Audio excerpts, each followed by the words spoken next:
जब अमृत की चाह में देवता और दैत्य समुंदर को मथ रहे थे, तब सृष्टि के उदर से निकला कालकूट। उस विष की ज्वाला इतनी प्रचंड थी कि वह पूरे ब्रह्मांड को भस्म कर सकती थी। और तब सृष्टि के हर कोने से हर प्राणी की आंखों ने आस लगाई एक ही नाम पर, भगवान शिव। मित्रों, यह कथा केवल एक कथा नहीं है, यह उत्तरदायित्व, त्याग और निस्वार्थ प्रेम की वह मिसाल है जो आज भी हर संकट में हर हर महादेव की गूंज बन जाती है। तो मित्रों, आज हम जानेंगे कि आखिर भगवान शिव ने ही क्यों किया था वह विष जो मृत्यु से भी अधिक भयावह था। मित्रों, इसलिए कहानी को अंत तक जरूर सुने। और यदि शिव आपके हृदय में बसते हैं तो वीडियो को लाइक अवश्य करें और कमेंट में हर हर महादेव अवश्य लिखें। सृष्टि का ऐसा कालखंड चल रहा था जब देवताओं और दैत्यों के बीच असंतुलन उत्पन्न हो चुका था। दैत्यगढ़ बलशाली हो रहे थे और देवगढ़ अपनी शक्ति खोने लगे थे।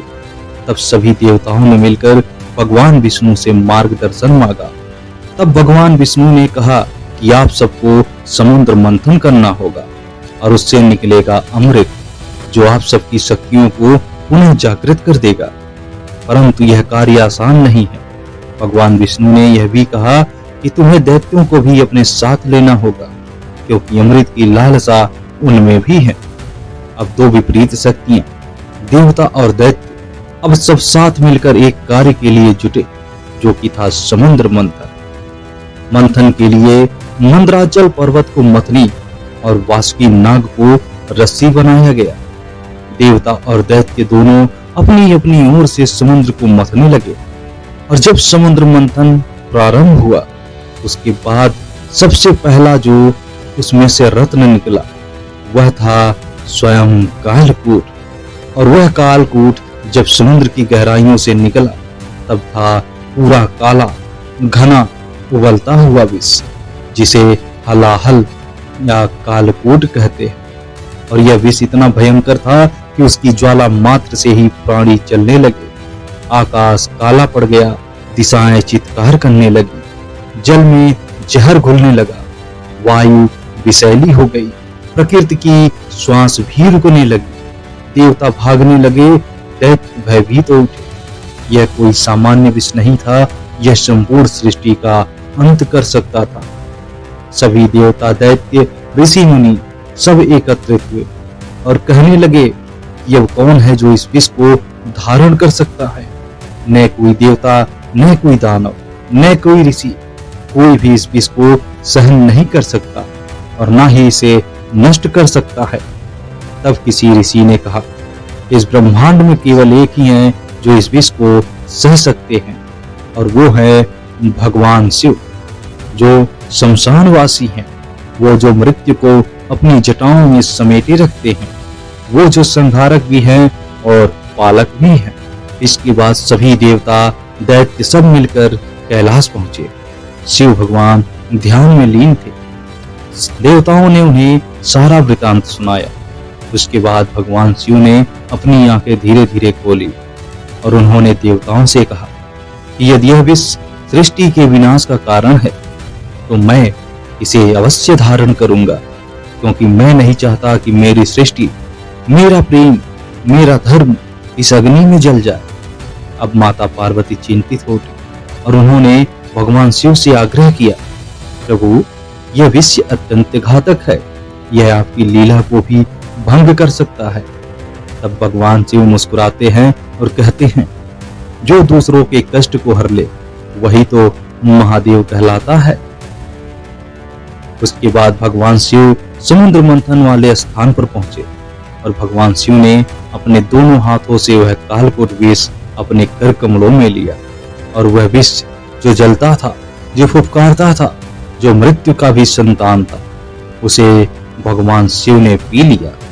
परंतु उन्होंने विष को अपने पेट में नहीं उतारा, उसे अपने कंठ में ही रोक लिया। उनका पूरा कंठ नीला पड़ गया और तब से ही उन्हें कहा जाने लगा नीलकंठ। मित्रों, यह कोई चमत्कार नहीं था, यह था त्याग की पराकाष्ठा। जब विष भगवान शिव के कंठ में ठहर गया, सृष्टि में फिर से जीवन लौटने लगी। आकाश निर्मल होने लगा, वायु शीतल होने लगी और जल शुद्ध होने लगा। सभी देवताओं ने, दैत्यों ने और ऋषि मुनियों ने राहत की सांस ली, पर भगवान शिव वह चुप थे। कंठ में उनके विष और नेत्रों में धधकती पीड़ा और चेहरे पर अपार शांति थी। सभी देवताओं ने कहा कि हे प्रभु, आपने हम सबको बचा लिया। माता पार्वती ने भगवान शिव के पास जाकर बैठकर उनकी तपन को शांत करने के लिए जल अर्पित किया। भगवान विष्णु और ब्रह्मा ने ध्यान किया और माता गंगा ने अपनी शीतल धाराओं से भगवान शिव के तप को कम किया। तो मित्रों, प्रश्न आता है कि आखिर शिव जी ही क्यों विष को पिए? आखिर ब्रह्मा जी या विष्णु जी क्यों नहीं पिए? तो इसका उत्तर है कि भगवान शिव सत्ता नहीं देखते, भगवान शिव प्रश्न नहीं करते हैं, भगवान शिव केवल करते हैं पूर्ण समर्पण। वे सृष्टि के संरक्षक भी हैं और सृष्टि के संहारक भी हैं। जब सब पीछे हटते हैं तब भगवान शिव आगे आते हैं। वो न पुरस्कार की कामना करते हैं न सम्मान की, उनका कर्म केवल पूजा है। और यही कारण है कि सृष्टि में जब भी संकट आता है तब एक ही नाम सबसे पहले लिया जाता है, वो है महादेव का।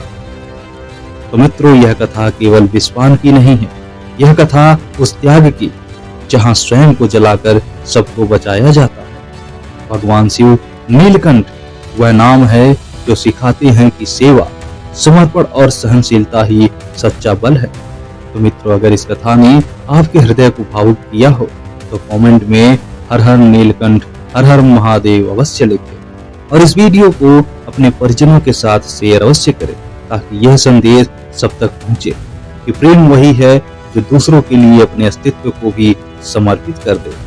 आपका कोई संकट हो तो हमेशा याद रखिए, जब दुनिया पीछे हटती है तब महादेव आगे आते हैं। तो प्रेम से जाते जाते अवश्य बोलिए हर हर महादेव।